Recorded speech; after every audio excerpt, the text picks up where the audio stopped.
SER Podcast.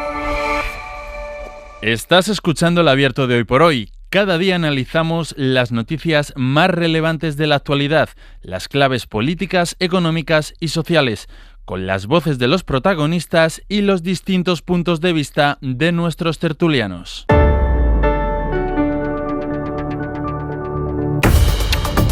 El Abierto de esta mañana de jueves, hoy es 21 de agosto, lo compartimos con Víctor Lapuente. Víctor, buenos días. Muy buenos días, José Luis. Marian Martínez Bascuñán, hola. Hola. Ignacio Urquizu, bienvenido, Ignacio. Hola, buenos días. Con vosotros vamos a ir comentando la actualidad, que pasa evidentemente un día más por ir actualizando la situación de los incendios y luego por ir situando los términos de la gestión. Como quiera que ha tardado muy pocos días en convertirse una crisis como la que estamos afrontando ya en una batalla partidista, nos corresponde ir situando la secuencia de los hechos, cómo se produjeron, cuándo se produjeron y después ya ir contando el relato que le ha querido dar cada uno, pero ir explicando pues cuándo se pidieron los medios, qué medios se entregaron. Eso es lo que iremos haciendo esta mañana. Como es también nuestro trabajo ir explicando e incidiendo en las condiciones de los trabajadores, de las personas que se están jugando la vida para intentar evitar el avance de las llamas. A partir de algo que ocurrió ayer en este programa, recordarán, si nos escucharon ayer, cómo hablamos con el alcalde de Cistierna, en León.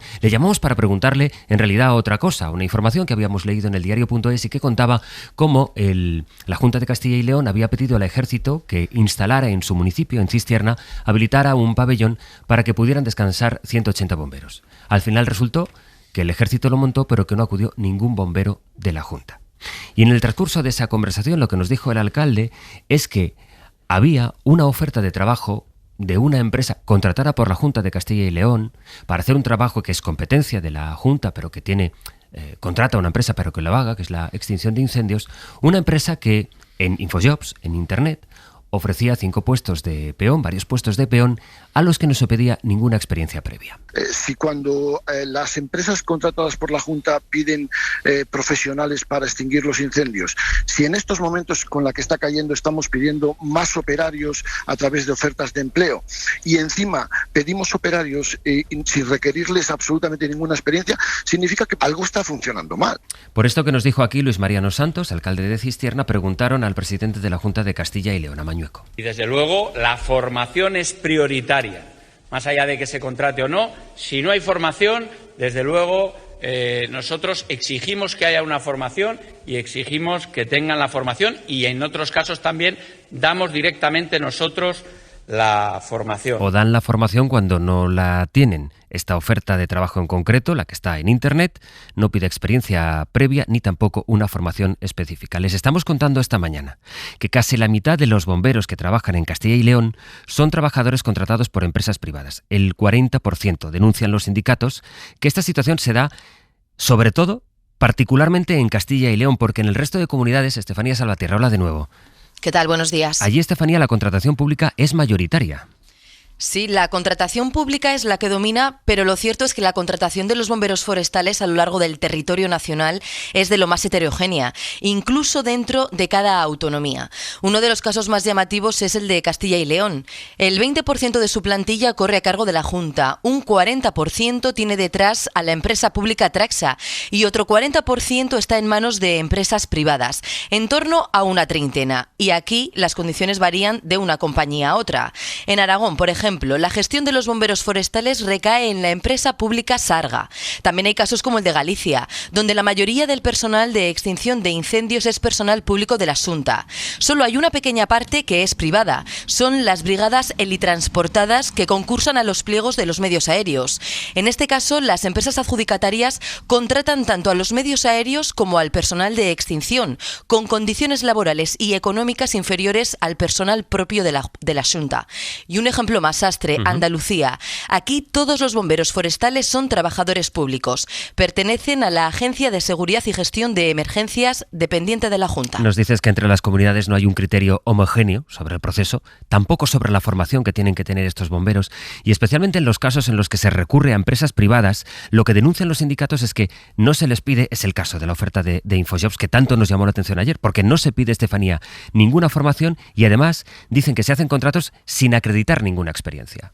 Eso sí, es el caso de Castilla y León. Decíamos antes que son alrededor de una treintena de empresas privadas. Pues bien, en algunos casos, como decimos, no se requiere ni siquiera experiencia previa. Lo escuchábamos antes y lo confirman los propios bomberos. Sergio forma parte de uno de los retenes en León y dice que es algo que se repite desde hace años. Cualquier persona manda el currículum, la empresa le llama para hacer las pruebas y si considera que ha pasado las pruebas, pues entra dentro, se da formación, pero bueno, tú puedes entrar el primer día a trabajar y según te pones el mono suena la sirena y te tienes que salir. El fuego no entiende de este tipo de cosas. Eso para los peones, vacantes que ayer mismo, como tú decías, veíamos publicadas en Infojobs. Algo parecido sucede en el caso de los técnicos. Se les exige una carrera, sí, pero no experiencia frente a los incendios. Hablamos de empresas como Acciona, Eulen, Demontes, Ozono Global. Cada una tiene sus particularidades, pero los trabajadores denuncian cada vez menos experiencia en las plantillas y además jornadas que estos días, en algunos casos, han llegado a las 25 horas. Sin alejarnos de la contratación, Sastre, la propia Junta de Castilla y León la semana pasada buscaba personal para hacer frente a los incendios en las oficinas de empleo de la comunidad. En concreto, 5 vacantes de peón de montes y extinción, 2 para conductor de autobomba y otras 7 vacantes de vigilante de incendios. Es personal que se está buscando entre los desempleados de Castilla y León. Estefanía, gracias. A vosotros. Jorge Nieto es coordinador estatal de agentes medioambientales del sindicato Comisiones Obreras. Señor Nieto, buenos días. Hola, muy buenos días. Este tipo de contrataciones, esto que ahora nos está describiendo nuestra compañera, esto que vimos ayer de Infojobs, ¿se da solo o especialmente en la comunidad de Castilla y León? Castilla y León es la comunidad tercermundista en cuanto a dispositivos de incendios forestales y la contratación es una pata más de este tercermundismo. Vale, lo que habéis dicho claramente es así y os voy a dar un dato más que todavía es más sangrante. La Dirección de Extinción de los Incendios, vale, en Castilla y León la hacen funcionarios, que es la parte pública que hablaba tu compañera antes, ese 20%. Esos funcionarios pueden ser o agentes medioambientales o técnicos, ¿vale? Graduados de carrera o funcionarios de grado superior que son agentes medioambientales. Vale, a esa gente, que es la directora de extinción de la emergencia, no se le exige experiencia en incendios, ¿vale? A día de hoy no se le exige. Es decir, tú puedes haber aprobado una posición de ingeniero o de agente medioambiental y ponerte al frente de un incendio. Sí es verdad que te da una formación mixta, una parte presencial de 4 días en el Centro del Fuego en León y una parte online, pero sin experiencia previa te ponen a dirigir un incendio de esta magnitud. Y eso se ha dado este caso en este año, en verano, sobre todo con agentes medioambientales y también con técnicos en Castilla y León. ¿Esto pasa en algún otro territorio o sobre todo o solo en Castilla y León? A las cuentas que yo tengo, en teoría es Castilla y León, pero por lo que le digo, por la parte que yo entiendo y porque es la tercermundista, ¿vale? O sea, esto en Castilla y León es algo que riza no sé si la ilegalidad, pero sí es algo muy gravoso. Cuénteme cómo funciona en el caso, por ejemplo, de Infojobs, ¿no? Esto que hemos conocido ahora o que se ofrece por internet o que se pide un peón. Y ahora nos contaba el testimonio que ponía nuestra compañera, es que te contratan. No sé bajo qué criterios, es lo que quiero que me cuentes, es decir, la empresa, bien, bajo qué criterios contrata y luego, si es posible, que te contraten y el mismo día en que empiezas a trabajar, tu primer día de trabajo, sin que te den ninguna formación, ya tengas que salir a ir a una extinción de un incendio. Eso otra vez sea un poco complicado, pero se puede dar la circunstancia. Vamos a la parte de empresa privada, como bien decíais antes, ese 40%, ¿vale? Esa gente que está trabajando en Castilla y León trabaja bajo el convenio del sector forestal de Castilla y León, ¿vale? Para mí hay que decir que son los verdaderos héroes, los retenes de tierra, los que se pegan una pechada de trabajo todos los días y al final esta gente lo que hace es trabaja por el salario mínimo. Acabo de mirar las tablas salariales por curiosidad antes de entrar con vosotros y están cobrando 1.171 euros, ¿vale? Por 14 pagas y tienen un plus de peligrosidad de 2,20 euros la hora, ¿vale? A esta gente se le da una formación un plus de peligrosidad de 2 euros. De 2,2 euros la hora, aproximadamente, sí, 2,20 me parece que es la nueva tabla salarial. Y a esa gente se le da lo que llaman el QA0, que es un curso de formación de 14 y 16 horas. Con 14 horas tienes que ir a enfrentarte a un incendio o a incendios como los que hemos tenido este año. Yo he tenido este año trabajando en convoys que hemos ido a trabajo a León, gente que era su primera campaña de incendios, ¿vale? Entonces es complicado y bastante poco ocurre en cuanto a seguridad con esta formación la que tenemos y que no haya ningún accidente grave. Eso es lo que le quiero preguntar. ¿En qué medida se pone en riesgo la seguridad de gente que no pueda haber superado una formación más prolongada o que no tenga una experiencia suficiente como para ponerse dentro a participar en un dispositivo de extinción? Pues es complicado, como estábamos diciendo, pero es que parte de la base de la pirámide, o sea, parte de la cúspide de la pirámide que le decía antes, ¿vale? La dirección técnica de extinción o la dirección de extinción que hacemos los funcionarios, ¿vale? Si ya partimos de que no tenemos experiencia, es muy complicado que eso salga bien. Aún así, el capital humano que tiene la Junta de Castilla y León es muy bueno. Pero le pongo otro ejemplo. La Junta de Castilla y León, en los últimos años, llevamos negociando con ellos un decreto de guardias que quiere regular la permanencia del dispositivo todo el año, ¿vale? Y para este caso de agentes, sobre todo para agentes medioambientales, lo que han hecho ha sido recortar el número de guardias. Es decir, quieren que trabajemos durante 4 meses, que es la época de peligro alto, antes 3, con 1.300 guardias menores de incendios, ¿vale?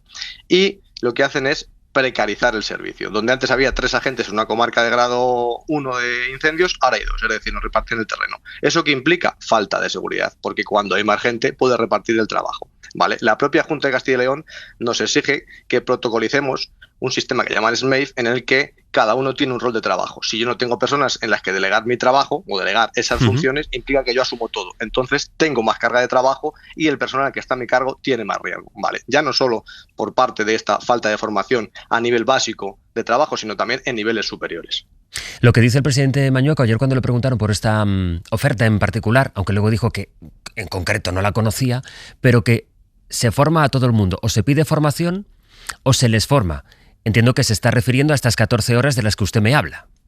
Correcto, el básico es el nivel ¿vale? De 14 horas. Eso lo tiene todo el mundo en Castilla y León, pero claro, 14 horas en las que tú has cogido un batefuego o una mochila, te han dicho cómo se aplica, no es suficiente, entendemos, cualquier persona para afrontar estos incendios. La experiencia al final en emergencias, la formación en emergencias se coge con experiencia, ¿vale? Después de 20 años trabajado que yo llevo, has aprendido más por cómo trabajas en un sitio o en otro que la formación teórica. Y eso está claro que lo sabe todo el mundo. El papel lo sostiene todo, pero al final cuando tú te enfrentas físicamente a un incendio es lo que te enseña a cómo trabajar con él. Las empresas privadas que trabajan contratadas por la Junta de Castilla y León para hacer este trabajo, que es competencia autonómica, la prevención y sobre todo la extinción de incendios, son unas 30, ¿no?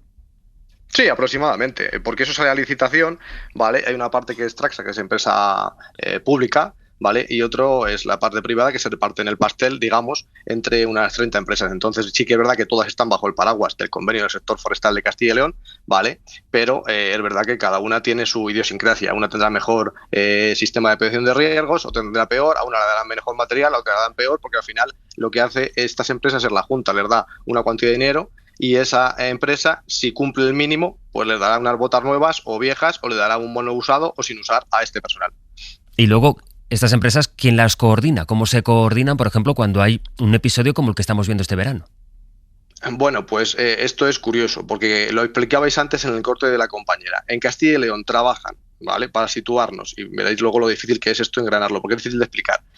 Personal funcionario, personal laboral, personal de empresa pública, personal de empresa privada. Aún así todavía tenemos un rizo más, que es que la Junta de Castilla y León contrata mediante convenio, ¿vale?, autobombas a ayuntamientos y mancomunidades, es decir, ya tenemos 5 tipos de personas trabajando, ¿vale?, en un incendio. A esto tenemos que sumar la UME y bomberos voluntarios o bomberos urbanos que funcionan por otro lado, ¿vale? ¿Cómo se engloba esto? Pues lo que decíamos antes, desde la dirección de extinción que ejercen los técnicos o agentes medioambientales, tenemos que ser capaces de engranar a todo este dispositivo y hacerlo funcionar. Eso solo funciona por experiencia, no por formación, porque en 12 horas de formación no eres capaz de mejorar esto. ¿Las situaciones más precarias o precarias se dan en los bomberos contratados por la Junta de Castilla y León? ¿Ocurre también, es decir, hay más estabilidad en otras, ya no solo comunidades autónomas, sino también en otras administraciones? Pregunto tanto por el Gobierno central como por diputaciones y ayuntamientos. Vamos a ver, diría que sí, está claro que la precariedad máxima sería en las empresas privadas. A partir de ahí, la contratación que decía antes de mancomunidades o ayuntamientos, pues también se hace solo para verano. Pero bueno, el menor tiempo de contratación es empresa privada. Luego tenemos el escalón superior, que sería el personal de empresa pública Traxa, en este caso en Castilla y León, que suelen trabajar entre 6 y 10 meses. Tendríamos un escalón superior, que salió ayer en prensa, que eran también personal Traxa, pero del Ministerio, ¿vale?, que son las BRIF, que sería un colectivo al que yo pertenecí durante muchos años, que sería, por poner entre comillas, la élite de los bomberos forestales y hacia donde tenemos que tender todos, ¿vale? Y luego ya está el personal laboral o personal de la Administración, los que son funcionarios, por supuesto, trabajamos todo el año, y el personal laboral de la Administración de Castilla y León, que tiene distintos contratos, desde 4 meses y medio a 6, 9, 10, 12, aunque estamos tendiendo a llegar a 12 meses. Pero sí, como tú bien decías, quien peor puede estar es el personal de empresa privada, porque al final entender que una empresa privada tiene que tener un beneficio. Entonces, de algún lado tiene que salir. Señor Neto, una última pregunta. ¿Y la gente que acumula formación, es decir, te contratan una empresa privada, en las condiciones en las que ya hemos descrito, esa formación de 14 horas, luego vas acumulando experiencia? Una vez ya la tienes, acumulada esa experiencia, ¿esa gente se suele quedar? O por decir de otra manera, ¿les suelen retener? ¿Son contratos a los que esa gente vuelve a trabajar si no puedes ir? Porque son contratos temporales, como ustedes han descrito. ¿Esa formación luego y esa experiencia se acaba perdiendo? ¿Se contrata a gente nueva que no tiene experiencia? El capital humano se va perdiendo. Durante la época del boom inmobiliario, pues entonces no había gente y eso era una tasa de renovación altísima. Ahora ahora hemos vuelto a tener un mercado laboral bastante fuerte, ¿no? Pero bueno, cuando ha habido poco trabajo se quedaban, pero si no, se iban, ¿vale? Porque las condiciones de trabajo son pésimas. Un salario mínimo jugado ante la vida por 2,20 € y arriesgando a meterte en las llamas, pues es normal que la tasa de reposición en todas estas cuadrillas sea muy alta. Se dan circunstancias también, que no hablamos antes, pero incluso de personal extranjero, que tiene dificultades con el idioma y están trabajando. Entonces, fíjese qué problema de seguridad podemos tener con alguien que le tenemos que dar una orden y a lo mejor no entiende ni siquiera bien el idioma, ¿vale? Y eso ocurre a día de hoy. ¿Ocurre en Castilla y León? Sí, yo lo he visto perfectamente en esos últimos incendios, ¿vale? Y por supuesto no tengo nada que decir contra esas personas que tienen un derecho de trabajar, igual que cualquier otro, y ole sus narices por arriesgar su vida a meterse ahí, incluso a lo mejor no entiende el idioma, la responsabilidad no la tiene esa persona, la responsabilidad tiene quien gestiona esto. Le hago una última pregunta y antes de despedirle, porque ahora a la vuelta querré que hablemos también de los medios que ha pedido la comunidad, en este caso la comunidad de Castilla y León, que tiene estas particularidades tan específicas que ahora hemos descrito, pero su presidente pidió pues el día 15 de agosto 1.000 soldados, 25 bulldozers, y el contraste que nos hemos encontrado es que había medios que desplegaba el gobierno y que sin embargo en esa comunidad no se utilizaban, o también bomberos a los que les mandaban, sobre todo en las primeras horas, las más críticas de los fuegos, en las médulas y a partir de los días siguientes, que les mandaban a su casa. ¿Le consta a usted más casos de bomberos que querían trabajar, que de hecho de forma voluntaria una vez fueron mandados a sus casas y que tuvieron que participar por descoordinación en los dispositivos? Sí, me consta. Es más, mi sindicato me lo transmitió ayer y creo que hoy de alguna manera lo podrán transmitir en Castilla y León, de autobombas en León que han estado paradas, autobombas propias de la Junta de Castilla y León que han estado paradas durante estos días en incendios, estos últimos días, y en Zamora también se ha dado algún caso parecido. O sea que es así, ¿vale? Ya no solo han tenido parados medios nacionales, sino también medios propios de la Junta. No sabemos si con criterio o si aposta o si por error, pero que han estado parados, nos consta, y así lo denunciará Comisiones Obreras, como a mí me ha transmitido el sindicato hace unas horas. Jorge Nieto, coordinador estatal de agentes medioambientales de ese sindicato, el de Comisiones Obreras. Gracias por su tiempo. Buenos días. Gracias a ustedes.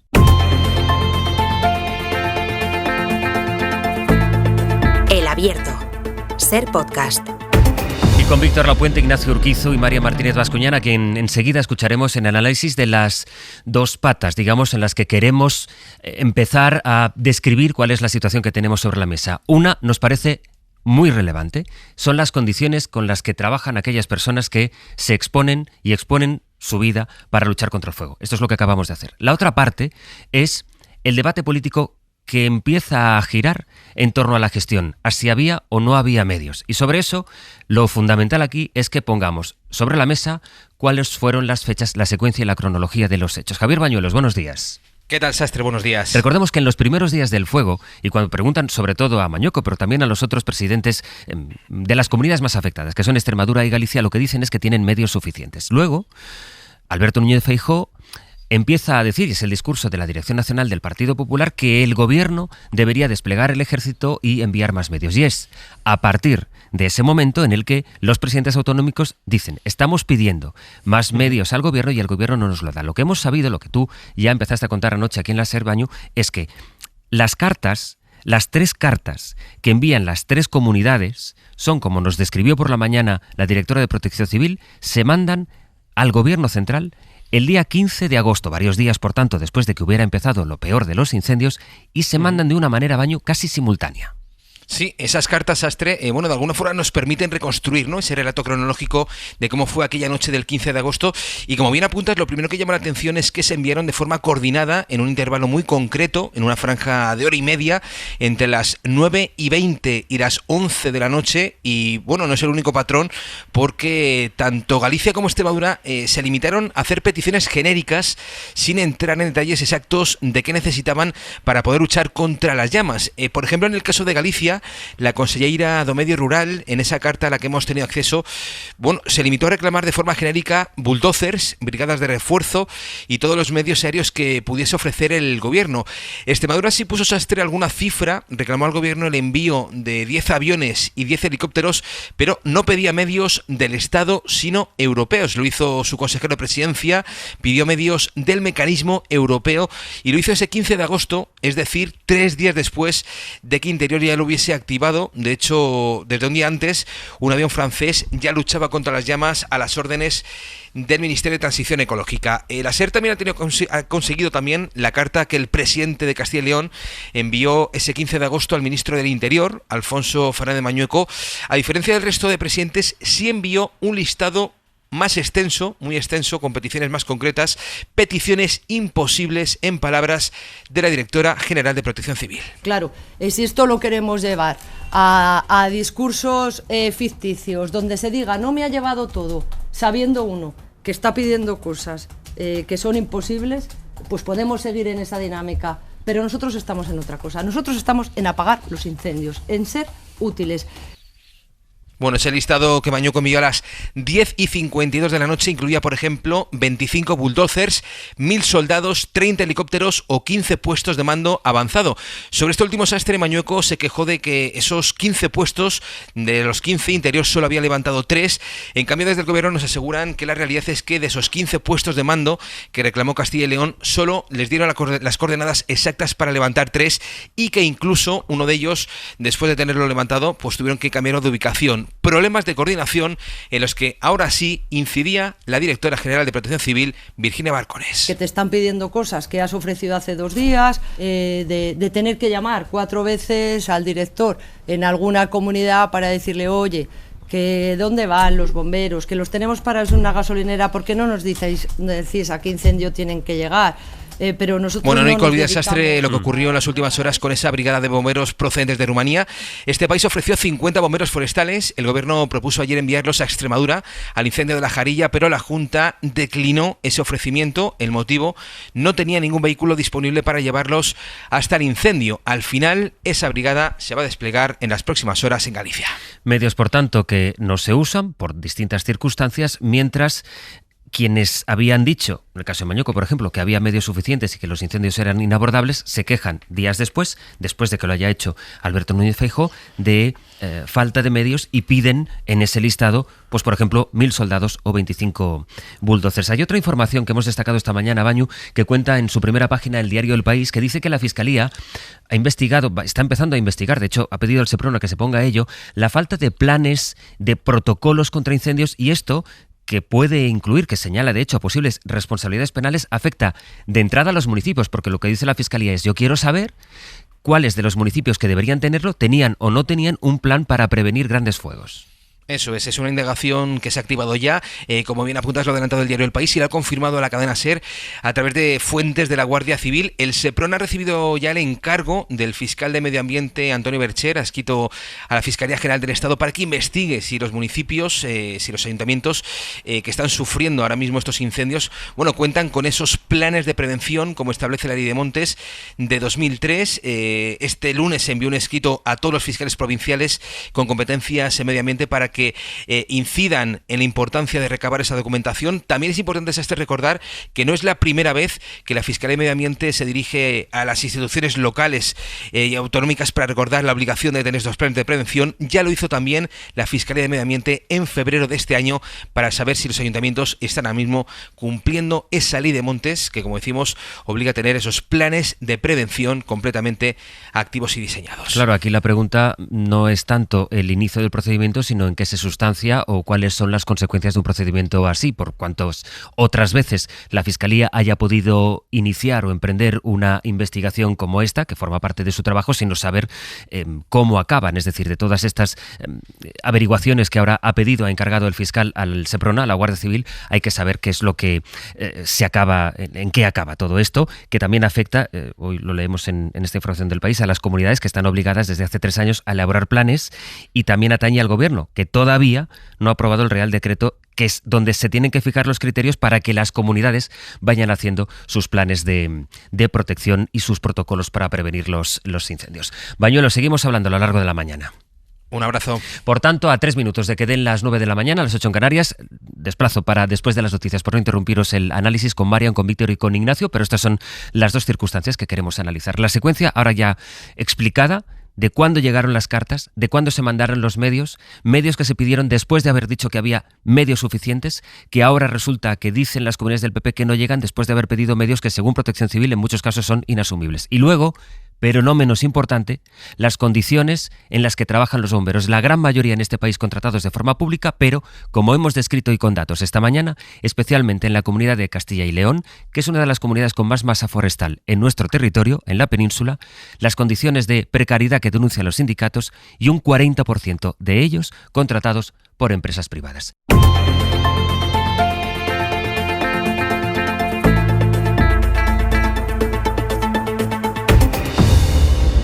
Con María Martínez Bascuñán, con Ignacio Urquizo, con Víctor Lapuente. Víctor, contigo voy a empezar el análisis a partir de los 2 grandes asuntos que poníamos sobre la mesa para empezar este abierto. Por una parte, las condiciones en las que trabajan los bomberos y cómo ellos denuncian también un caos en el dispositivo de quien, por ejemplo, y en el caso de la comunidad de Castilla y León, están pidiendo ahora más medios, a partir de que Feijóo visitara el incendio y hiciera aquellas declaraciones, cuando hay medios que también dejan sin utilizar.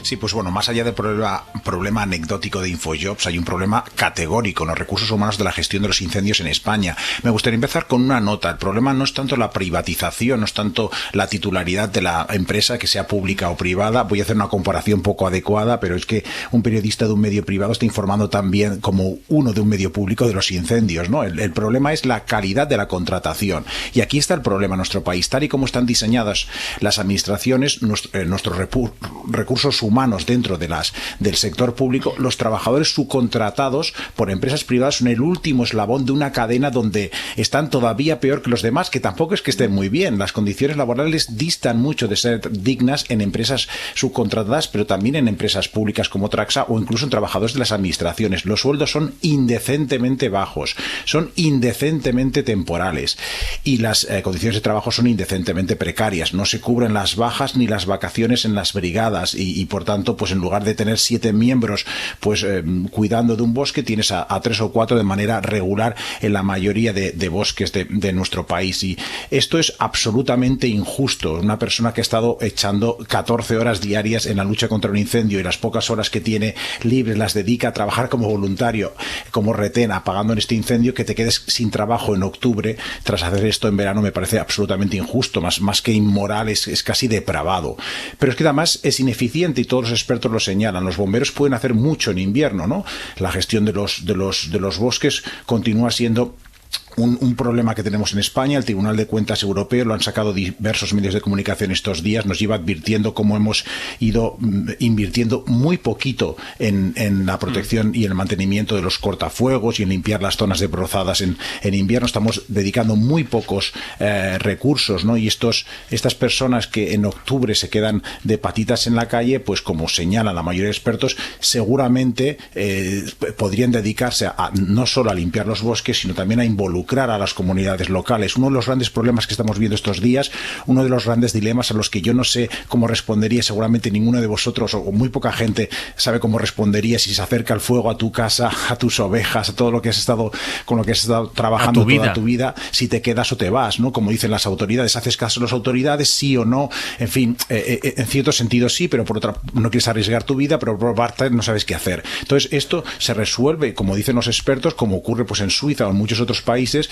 con campañas de información durante el invierno, donde estos bomberos, donde estos retenes informan a la población a las comunidades, las aldeas de los pueblos, diciéndoles qué es lo que hay que hacer en estos casos, ¿no? Nos falta esta información. Y no solo en estas tareas no estamos invirtiendo más, sino es que hemos estado invirtiendo menos.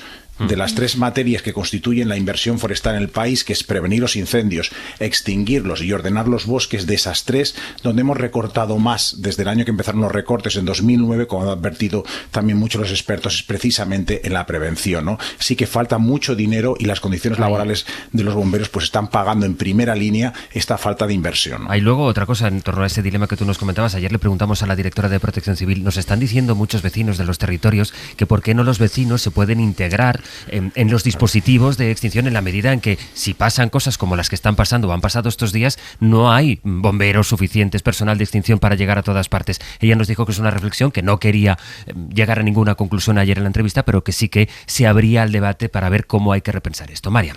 Sí, desde luego se ha abierto este debate y yo creo que tiene todo el sentido. Yo creo que el problema fundamental es que creo que algunas comunidades autónomas todavía no son conscientes del reto al que nos enfrentamos. Los expertos están hablando de incendios de 6ª generación que solamente se previenen en invierno con gestión forestal, es decir, que ya una vez que están puestos en marcha es muy difícil pararlos, ¿no? La única forma de combatirlos es con la prevención, con la limpieza del combustible, con los cortafuegos y lo que estamos viendo es que están mandando a personas precarizadas contra fenómenos que superan cualquier capacidad de extinción conocida, ¿no? Entonces, si lo que necesitamos es profesionalización completa, plantillas estables, formación continua, protocolos unificados, inversión tecnológica masiva, lo que estamos teniendo son muchas veces incluso debates sobre si el cambio climático existe mientras usamos bomberos temporales contra incendios que crean sus propias tormentas, ¿no? Y yo creo que la precariedad laboral de los bomberos forestales no es que sea solamente injusta, es que es un riesgo mortal para toda la población. Por eso yo aquí disiento un poquito de lo que decía Víctor. Yo creo que la privatización sí es un problema en este aspecto, en este sector. Yo creo que la privatización no es eficiencia, es abandono institucional disfrazado de libertad. Y esto lo estamos viendo con otras cosas, no solamente con los bomberos. No hay ninguna libertad para un pueblo que arde eligiendo qué empresa privada lo va a rescatar. Esta es la libertad como coartada del abandono. El discurso de la libertad aquí oculta una decisión política de abandono. Cuando dices que lo gestione el mercado, en realidad lo que estás diciendo es que no queremos asumir la responsabilidad política de que esto funcione bien. Es más fácil cambiar de empresa que construir un servicio público de calidad.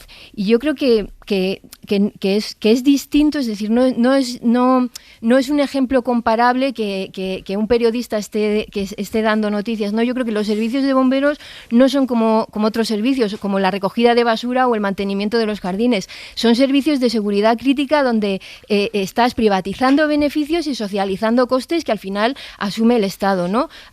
Son servicios en los que los segundos pueden significar una diferencia entre la vida y la muerte, donde se requiere coordinación perfecta entre equipos y donde la experiencia y la formación continua son fundamentales.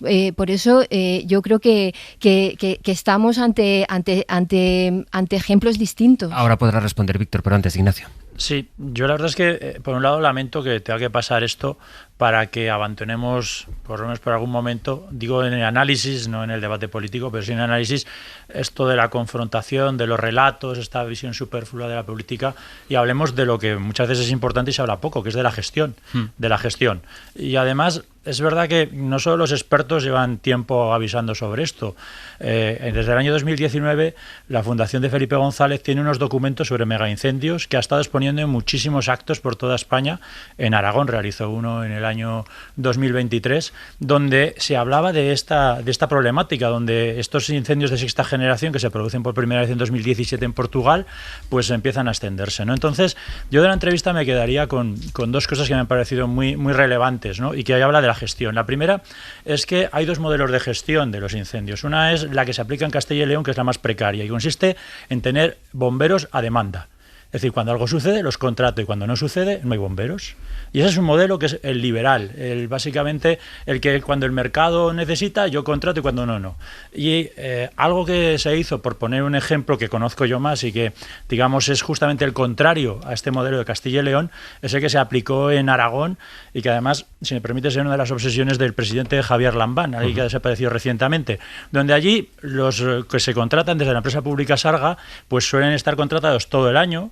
Hay algunos que están 10 meses y son fijos discontinuos, y la minoría son entre 5 y 6 meses también bajo la condición de fijos discontinuos. Es decir, que la precariedad no existe de la misma manera que existe en Castilla y León, ya que se les da una continuidad temporal y están contratados todo el año. Así que tenemos un modelo de gestión donde hay un grupo de trabajadores que están todo el año de alguna de las diferentes maneras, y otros, como digo, en Castilla y León, que es a demanda. Si necesito, sí, si no, no. Y eso es precariedad. Y la segunda cosa que ha dicho en la entrevista, que me parece muy interesante, es que si sabemos desde hace años que existe un problema con los incendios, que es un problema además de gran magnitud, ¿por qué la Administración hace tiempo que no tiene un cuerpo de personas dedicadas a esto, que son justamente los que dirigen los incendios? Es decir, que lo que ha dicho la persona entrevistada es, bueno, todo viene desde arriba, la Administración, los técnicos son los que dirigen, pero la Administración no tiene gente formada para eso.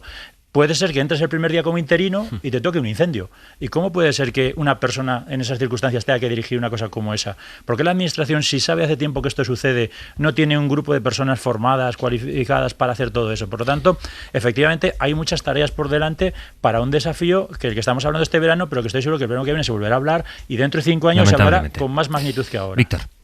Bueno, muy brevemente, yo de hecho estoy de acuerdo con Mariam. Yo creo que el problema lo tenemos en España con la privatización tal y como la tenemos diseñada, porque es a la carta, y es una privatización que está basada en que tenemos una escasez de recursos y tratamos de ahorrar al máximo subcontratando en las peores condiciones, ¿no? En general creo que el problema no es tanto quién presta un servicio, lo puede prestar una empresa o lo puede prestar una administración. El problema es que tenga los recursos suficientes para llevar a cabo su trabajo, y esto es lo que está ocurriendo ahora. No se ha invertido el dinero suficiente. Evidentemente, no solo hemos invertido menos a lo largo de los años, pero estamos invirtiendo menos que Grecia y Portugal, que por cierto el Tribunal de Cuentas Europeo señala tanto a España, Grecia y Portugal como los países que han invertido poco, pero es que nosotros hemos invertido todavía mucho menos, 75% menos que Grecia o que Portugal, teniendo una superficie forestal, una superficie de territorio mucho mayor. Ahí está el problema. Teniendo muchos más recursos, luego los podemos dirigir de una manera o de otra. Yo también, como Ignacio, creo que la contratación a empresas privadas o a empresas públicas, como en Aragón con Sarga, se puede hacer y se debe hacer durante todo el año, porque ahí está el problema, ¿no? Que es una frase hecha, pero es tal cual, ¿no? Los incendios se apagan en invierno y es lo que no ha pasado en España. Es que, claro, aquí el problema es cuando privatizas servicios que son de emergencia, como si privatizas la policía, ¿no? Hay problemas de coordinación, los bomberos privados pueden tener protocolos, equipos y formación diferentes a los públicos, y esto complica la coordinación en emergencias grandes porque se requieren múltiples unidades. Hay problemas de continuidad del servicio, las empresas privadas pueden tener menos estabilidad a largo plazo. Si una empresa, por ejemplo, quiebra o pierde un contrato, se puede crear un vacío peligroso en la cobertura de las emergencias. Y luego, por supuesto, lo que estamos viendo, las condiciones laborales. Los sindicatos probablemente denuncian esto porque los bomberos privados suelen tener peores condiciones. Salarios más bajos, menos estabilidad laboral, formación menos exhaustiva, que es precisamente todo lo que estamos viendo. Vamos a saludar en Galicia a nuestro compañero Íñigo Caínzos. Hola, Íñigo. Hola, Sastre, ¿qué tal? Para añadir a todo lo que estábamos comentando esta mañana, aquello que fuisteis explicando ayer. Los compañeros de Radio Galicia, lo fue contando Ricardo Rodríguez en esta antena, como la Xunta retiró a varios bomberos desplegados en plena ola de incendios. Luego dio una versión que al final acabó rectificando y rectificó su decisión después de que la SER contara esa información. Sí, aquí el tema, Sastre, es que choca lo que está haciendo la Xunta de Galicia con lo que está diciendo la Xunta de Galicia. Tuviste hace unos días a Alfonso Rueda que te decía que el gobierno no mandaba todos los medios necesarios y que los que tenía que mandar los tenía que mandar ya cuanto antes y que no podían esperar. Pero falta todavía muchos de los medios que hemos pedido. Espero que durante estos días, y durante estos días tiene que ser ya, porque es que los incendios son ahora, no me vale dentro de 4 o 5 días. Espero que todo eso llegue, se una al operativo de extinción y nos ayude en esto que espero sea la fase final. Un discurso que que lleva haciendo la Xunta todos estos días, dejando entrever que el gobierno se está guardando medios para que Galicia tuviera que pedir el nivel 3. Esto te lo dijo el martes por la mañana, pues el martes por la tarde enviaba una notificación a los bomberos que estaban de apoyo de otras provincias gallegas, incluso de Andalucía, diciendo que ya no hacían falta. Pedro Fernández es uno de ellos. Se nos notificó que suspendió el operativo de la gente que estábamos participando en los incendios de Orense y de Barco Valdeorras. Sin explicación alguna se dijo eso y no entendemos. Ahora mismo la situación no sabemos cuál es porque nadie nos ha dado explicación ninguna. Solo nos han dicho eso, que se suspendió el operativo. Bueno, decisión que se tomó con todo Ourense nivel 2 de alerta, con incendios muy importantes activos. El revuelo fue enorme tan pronto como lo contamos. La Xunta tuvo que salir al paso diciendo de entrada que como ya no había confinados ni evacuados, no hacían falta estos bomberos, que son bomberos urbanos que no combaten las llamas directamente, sino que ayudan con la población. La primera explicación todavía causó más incertidumbre, más revuelo, obligando a la Xunta a rectificar, y ahora los han desplegado de nuevo sobre el territorio para dedicarse a labores de saneamiento y también liquidación de perímetros. Íñigo, muchas gracias. Hasta luego. A esta hora de la mañana quisiera saludar a Jorge Ibáñez, que es alcalde de Cervera de Pisuerga, en la provincia de Palencia. Alcalde, ¿qué tal? Buenos días. Buenos días. Usted ha estado estos días trabajando en otro de los incendios del que seguramente se ha hablado menos, pero que también es muy importante porque ha afectado el Parque Natural de la Montaña Palentina. ¿Me podría explicar para empezar en qué situación está y cuáles han sido los daños?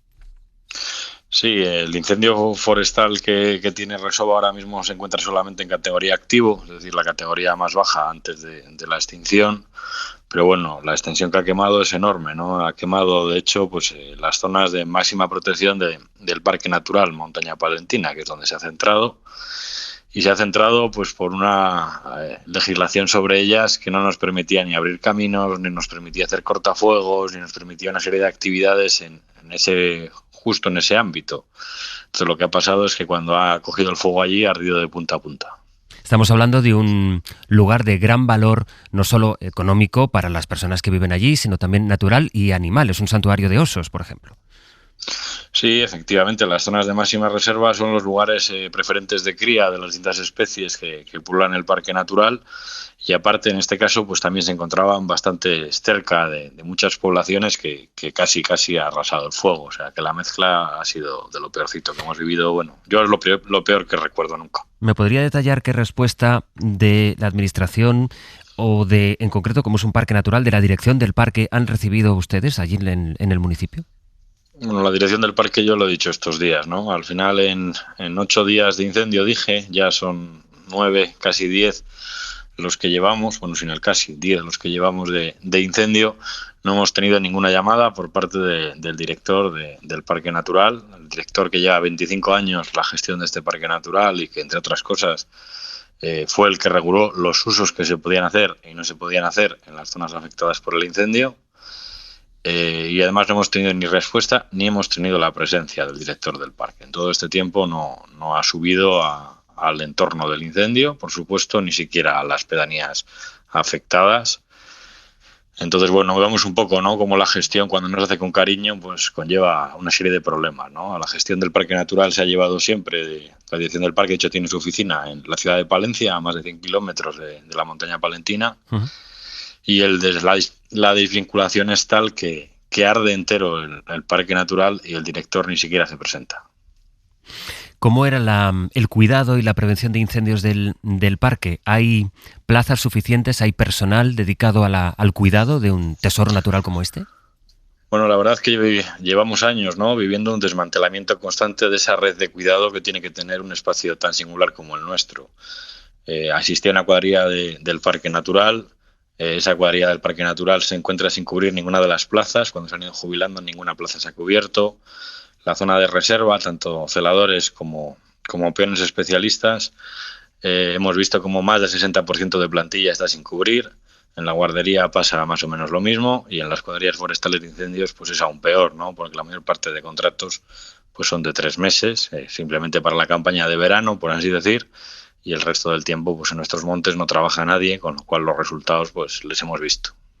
¿Cómo ha sido la lucha contra el fuego, la coordinación, supongo, de vecinos? No sé cuántos efectivos había de extinción para poder afrontar el fuego, y si se han coordinado bien las administraciones. Pues la verdad es que han sido muchos días. Nuestro incendio arrancó el día 9 por la noche, como consecuencia de un rayo, parece ser. Y el día 10 es cuando fuimos conscientes, ¿no?, de que el fuego ya irrumpía, en este caso a través del humo que mostraba, ¿no?, porque además coincidió que era la fiesta del pueblo que estaba justo de frente al incendio, o al arranque del incendio. A partir de ese momento hemos visto varios momentos. El principio ha sido de pensar que no era nada. De hecho, las administraciones superiores nos decían que no era nada constantemente, que teníamos que ser optimistas, que estaba controlado.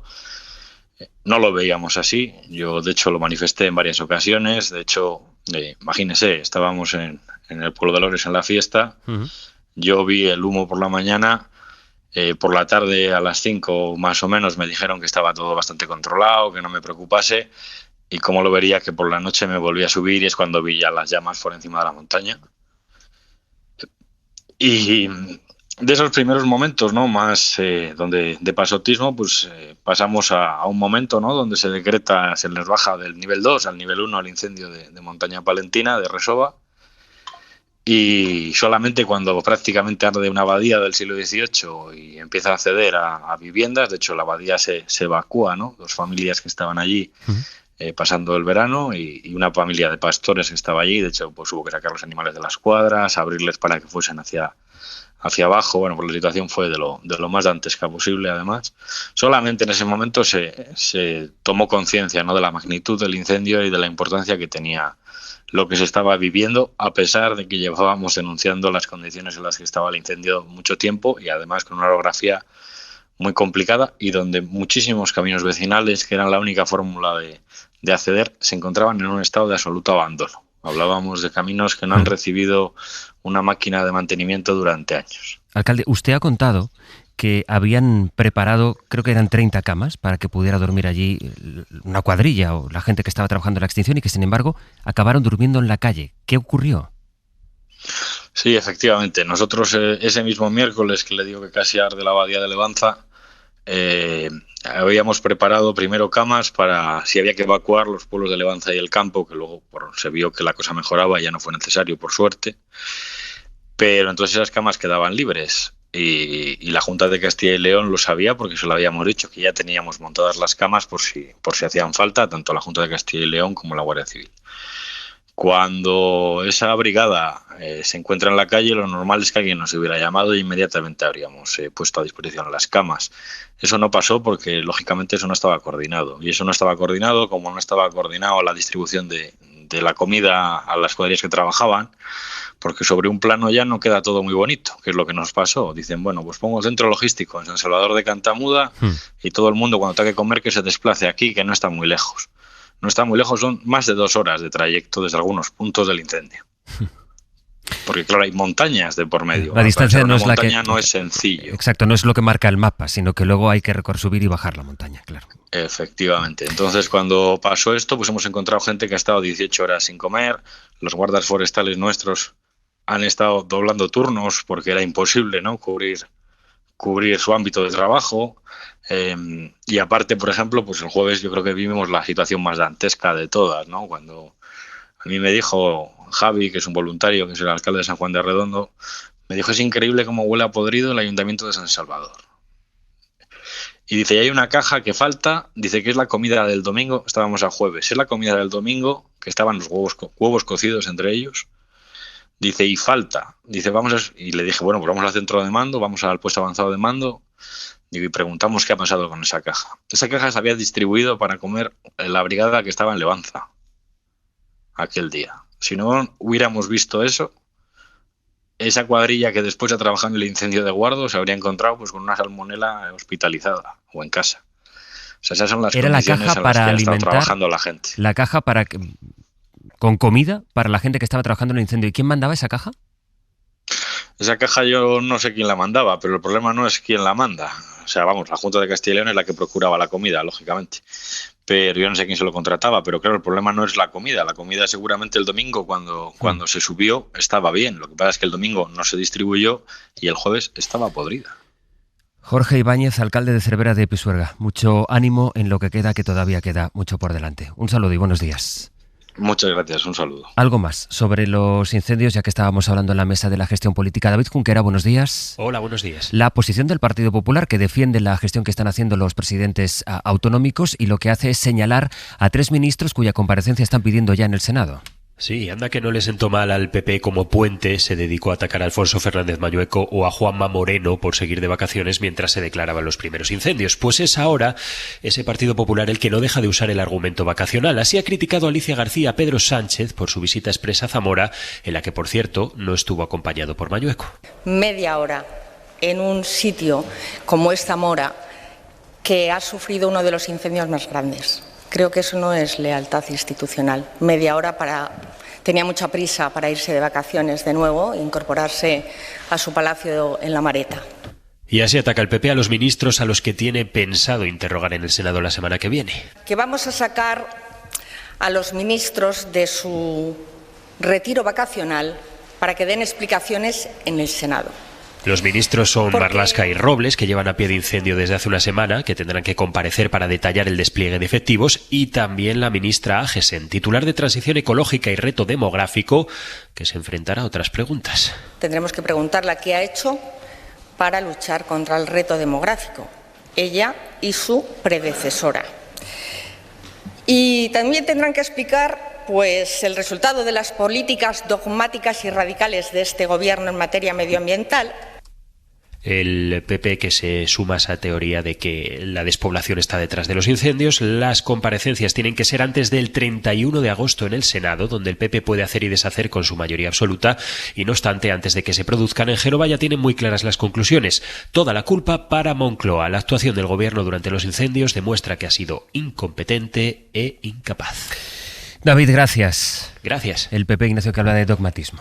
Así es. Además es que uno escucha a los alcaldes hablar del problema y luego escucha a los dirigentes de los partidos, por poner a todos en el mismo plano, porque son todos políticos, y uno ve la gran diferencia que hay entre alguien que está cerca de la gente teniendo que gestionar los problemas frente a alguien que está haciendo retórica. Está hablando, generando relatos, buscando la confrontación.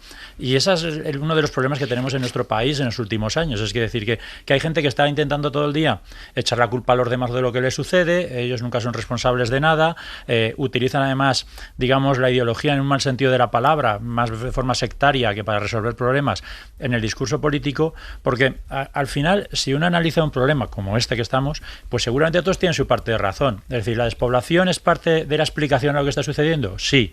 ¿El cambio climático es parte de lo que está sucediendo? También. Por lo tanto, que efectivamente todos tienen sus razones y sus argumentos y seguramente todos tienen parte de razón. Pero ¿cómo eso es útil para la ciudadanía? ¿Cómo un debate político puede ser útil para los ciudadanos que les estamos escuchando? Pues no está en echarse los trastos a la cabeza, está en tomar medidas, en tomar decisiones, en llegar a acuerdos, en tener una legislación, unas políticas públicas, en hacer gestión. Y por eso digo que el debate político en nuestro país desde hace mucho tiempo no está siendo útil a la gente cuando hablamos de los dirigentes, porque claro, cuando uno baja a los ayuntamientos y ve a los alcaldes, pues ve la gran diferencia. Permitidme un segundo, porque sabéis que hay una gran noticia internacional de la que estamos pendientes. Aquí en España estamos muy pendientes de los incendios, pero no queremos dejar de mirar a lo que está ocurriendo, y lo que mucho nos tememos está a punto de ocurrir en una nueva fase en Gaza, pendientes de lo que ocurre allí, de cómo el ejército rodea ya, el ejército de Israel, toda la ciudad, la capital de la franja, pero los ataques se siguen extendiendo por todo el enclave. Mirad lo que acaba de pasar hace solo unos minutos en la supuesta zona segura humanitaria en Al-Mawasi, donde sigue sobreviviendo la familia del doctor Refat. Cuando van recibiendo algunas cajas de ayuda, le disparan tranquilamente como si fueron pájaros, fueron animales, gente inocente que solamente va en búsqueda de justamente un ataque cuando le hablo, de algo cerca. Esto acaba de pasar cuando estábamos intentando contactar con él, con este doctor que se ha convertido muchos días en nuestros ojos en Gaza. Estaba mandándonos una nota de audio describiendo cuál era la situación y han podido escuchar cómo impacta esta bomba, insisto, en la zona segura, en la supuesta zona segura de Al-Mawasi. Doctor Refat, buenos días. Buenos días. ¿Cómo están? Bueno, decimos que estamos bien, pero estamos mal hace muchos meses, tratando de soportar, aguantar todo eso diariamente sin parar. ¿Cómo de frecuentes son los ataques sobre Al-Mawasi, que es en principio una zona segura? No había ningún día sin ataques en el Mawasi. Mínimo hay 10 a 20 ataques en el Mawasi, en toda la zona del Mawasi, a lo largo de Khan Yunis, a lo largo de Deir el-Balah. Hay ataques sobre campamentos, sobre carpas, sobre gente que están pasando por la calle. Eso no paró nunca. ¿Qué medios tienen ahora mismo para sobrevivir? ¿Cómo van de comida y de agua? Bueno, hace una semana están tratando de meter algunos camiones que han logrado pasar. Hay algunas cosas que están apareciendo, pero sigue todo caro. Estamos hablando de algunas cosas que han aparecido, pero la mayoría de las cosas todavía no las vemos hace muchos meses.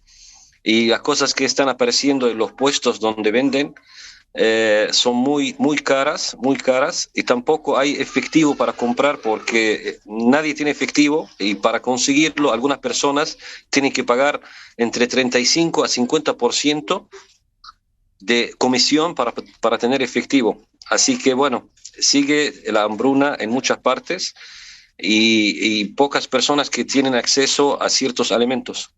¿Usted tiene medios sanitarios para atender a los heridos? Yo digamos, trabajo ahora en forma parcial en el hospital de Nasser, porque yo, como saben, yo trabajaba en el hospital europeo, donde ya fue evacuado. Así que bueno, todo el trabajo está en Nasser, el hospital de Nasser, que está cubriendo gran área, está muy congestionado, le falta mucho material. Es un desastre el hospital de Nasser para atender a muchos pacientes que llegan heridos por los ataques, heridos por los bombardeos, otros heridos por la gente que van en búsqueda de la ayuda humanitaria, llegan por decenas entre víctimas y heridos.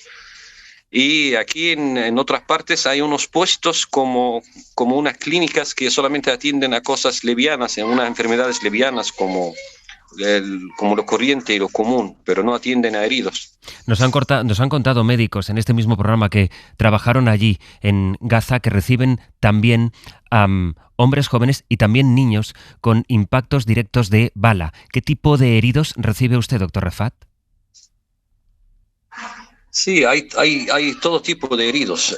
Si hablamos de los heridos que van en busca de las ayudas, donde Israel ha creado esos puntos, la mayoría son por disparos de francotiradores, que vienen con balas de gran tamaño, que cuando disparan a uno, esa bala explota en el cerebro, explota en el abdomen y hace una muerte eminente porque causa gran daño. Eso es lo que van a esos centros de ayuda, pero los otros que vienen por ataques de aviones, que vienen con graves heridas, amputaciones, intestino afuera, quemados, llegan muy fuertemente heridos. Estamos explicando estos días el plan del gobierno de Netanyahu, cuyo ejército tiene ya cercada la capital, la ciudad de Gaza, y las tropas están a punto de tomar la ciudad, según los planes del primer ministro de Israel. ¿Qué situación hay ahora mismo en el punto en el que usted está? ¿En qué medida empiezan a recibir a personas que, como puedan, con los recursos que tengan, se están desplazando dentro de la franja?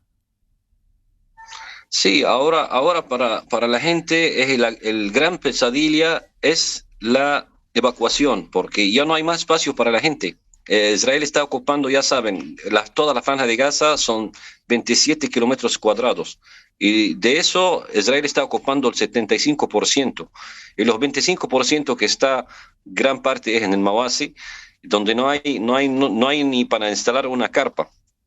La gente está escapando de Gaza hacia Deir el-Balah, en el Mawasi, hacia Khan Yunis, pero hay mucha gente todavía que está resistiendo, no quiere salir porque no saben a dónde ir, no hay medios, no hay lugar, entonces están obligados a quedarse ahí, a esperar la muerte y estar en mucho peligro. Y así, ciertamente han entrado en ciertas zonas de la ciudad de Gaza, están rodeando algunas partes.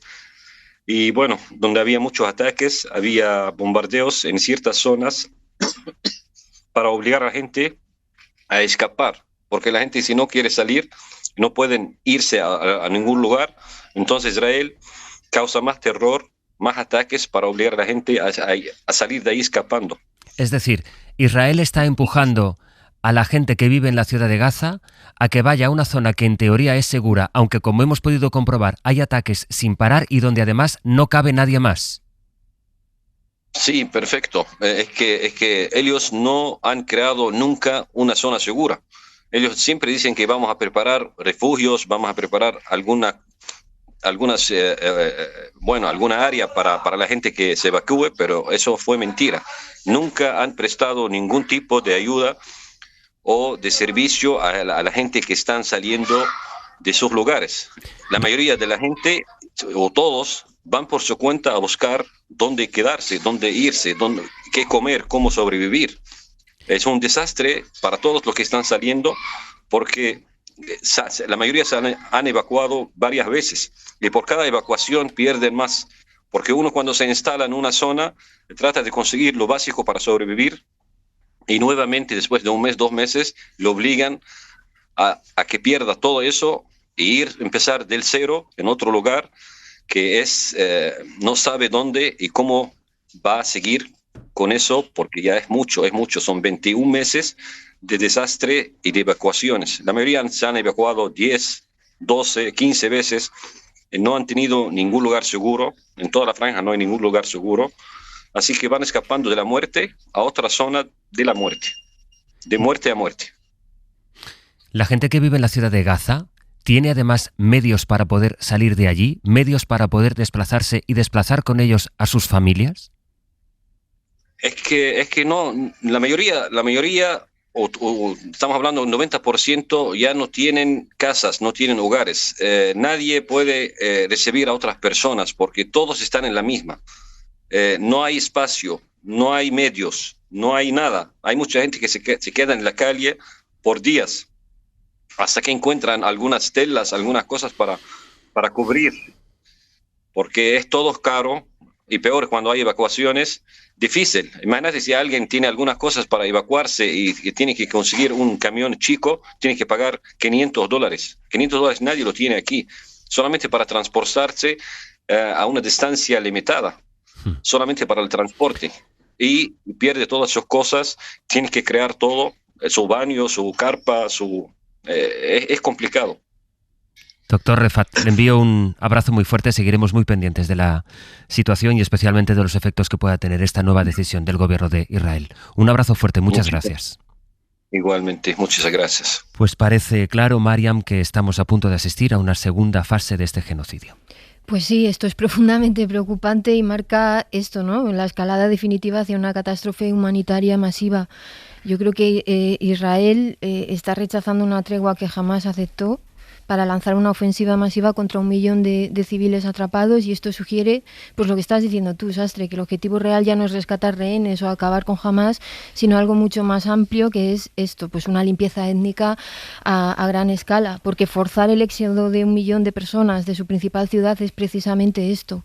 Y además estamos viendo 2 cosas aquí. Primero, el colapso no solamente de la mediación internacional en relación a Estados Unidos, Europa, sino también que Israel está ignorando las propuestas de tregua respaldadas por Qatar y por Egipto. Es decir, que el sistema diplomático regional también está en entredicho, ¿no? Y luego algo que es también preocupante, que es la crisis dentro de Israel, ¿no? Que el propio jefe del ejército se oponga por el riesgo a los rehenes, pero que Netanyahu siga adelante con esto, muestra que la guerra se ha vuelto política doméstica antes que una estrategia militar, ¿no? La presión que están ejerciendo partidos como sionismo religioso para mantener la guerra o abandonar la coalición revela que Netanyahu necesita la guerra para sobrevivir políticamente. Yo creo que esto también hay que decirlo, porque estamos ante lo que parece ser la fase final de la destrucción sistemática de Gaza como entidad habitable, ejecutada no por razones militares, sino por un imperativo político interno israelí.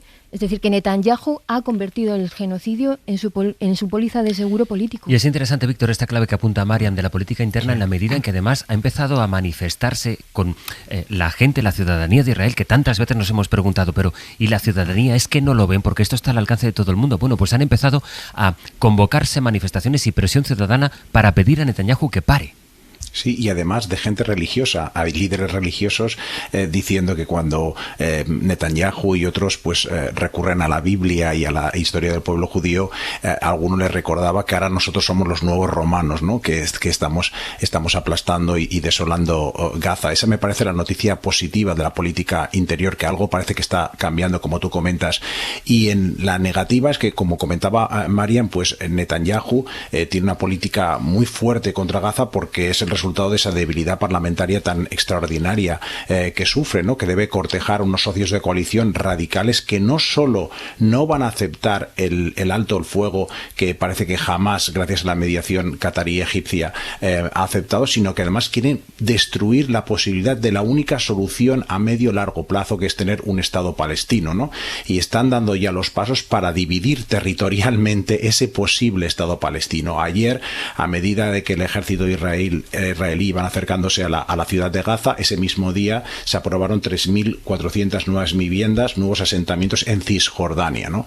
Y es el mensaje encubierto, o no encubierto, sino bastante explícito de Israel, de que van a tratar de destruir, del gobierno de Israel va a tratar de destruir las posibilidades de ese Estado palestino y de una solución a medio y largo plazo. Y aquí, de nuevo, cuando la política interior está muy dividida, en una democracia lo que exigiríamos es que la comunidad internacional de democracias ponga una mayor presión, si cabe, a un régimen democrático que no a uno autocrático, para respetar los estándares de protección de los derechos humanos. Y aquí es donde hace falta pues una mayor intervención, no solo de Estados Unidos. De Trump no podemos esperar mucho más allá de que busque una foto espectacular en un momento dado o en otro, como con Ucrania, pero sí de Europa, ¿no?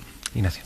Sí, la verdad es que ahora Europa tiene otro momento para poder legitimarse, ¿no? Pero sí que es verdad que Israel con todo esto está perdiendo, y yo creo que ya a pasos agigantados, y mucha gente en Israel y fuera de Israel, pero judíos de fuera de Israel, son conscientes de que están perdiendo toda su autoridad moral, una autoridad moral que había tenido durante muchísimo tiempo el pueblo judío y el Estado de Israel por todo lo que se había sucedido durante muchísimos siglos a lo largo de la historia, y que Netanyahu pues está dilapidando a toda velocidad, y que en esta nueva fase ya de la guerra pues seguramente lo que va a conseguir Netanyahu es ya finiquitar esa autoridad moral que había tenido el pueblo de Israel durante muchísimo tiempo, ¿no? Es verdad también que hay mucha presión también ya interna, algo que se estaba reclamando, pero como señalabas, ya empieza a moverse dentro del propio Estado de Israel manifestaciones y afirmaciones que ponen en cuestión.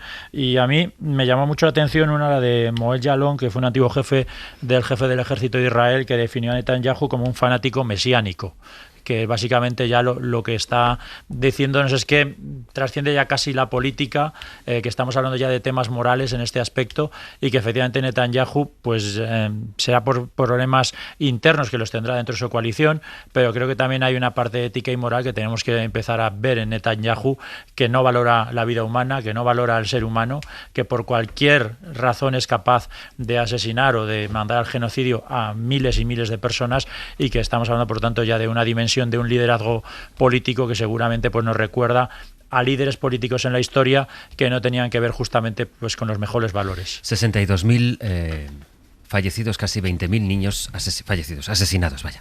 Casi 20.000 niños. Muy breve, Víctor. Sí, muy brevemente. Líderes políticos, es verdad, pero también muchísima gente que los apoya, ¿no? Según una encuesta, el 47% de los votantes de Netanyahu considera que las noticias de la hambruna en Gaza son fake news, y solo un 23% de ellos dice que les preocupa.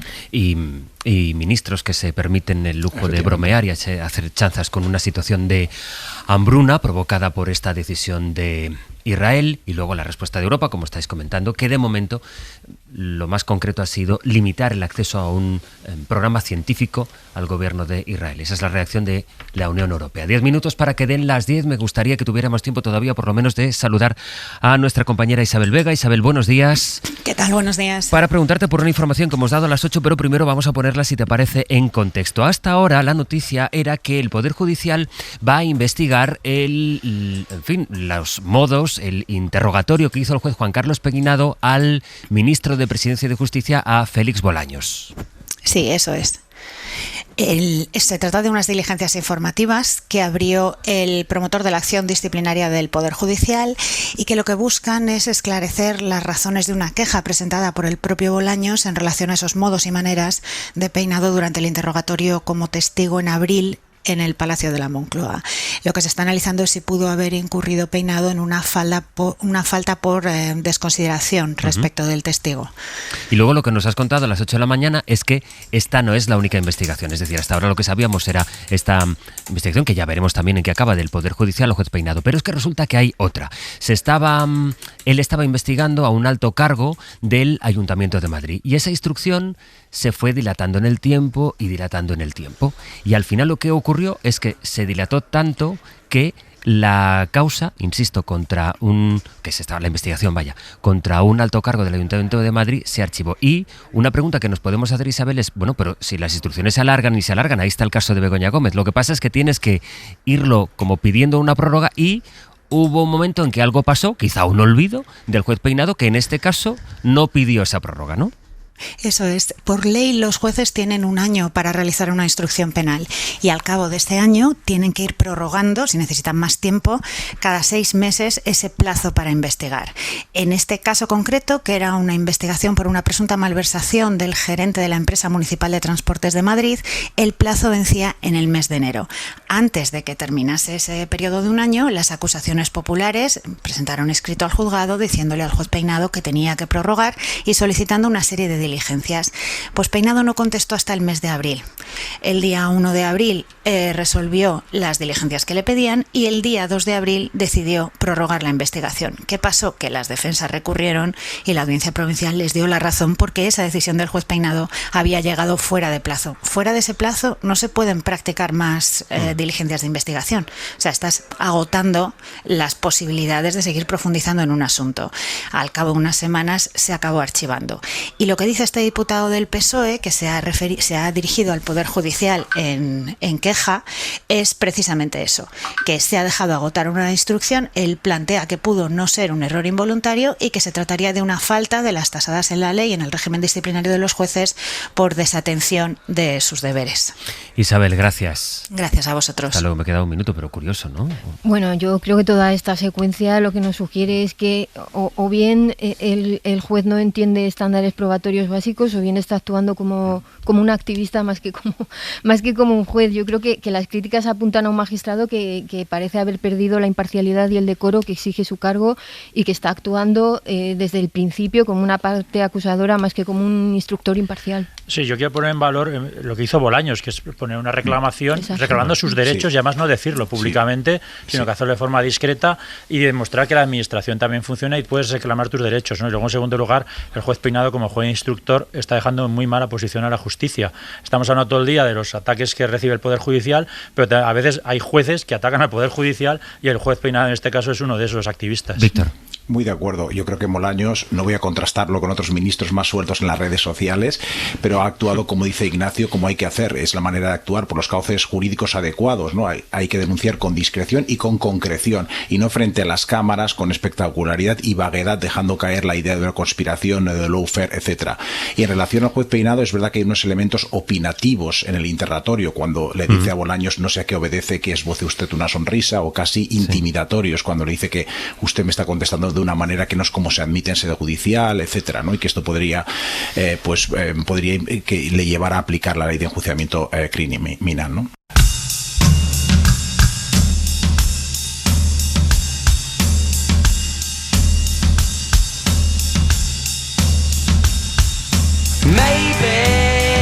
Eva Cruz, Iñaki Pascualena, buenos días. Buenos días. Y a partir de las 10 de la mañana... A partir de las 10 empezamos con la pregunta de la semana, que esta semana es ¿por qué volvemos a ver siempre la misma película una y otra vez? Eso es, en el 900, 100, 800, hoy les preguntamos ¿por qué volvemos a qué película vuelven y por qué lo hacen? 900, 100, 800. Y a partir de las 10:30, hoy añadimos a nuestro club de haters, o lo que es lo mismo, hoy visita el No Soporto la actriz, directora y escritora Elvira Mínguez.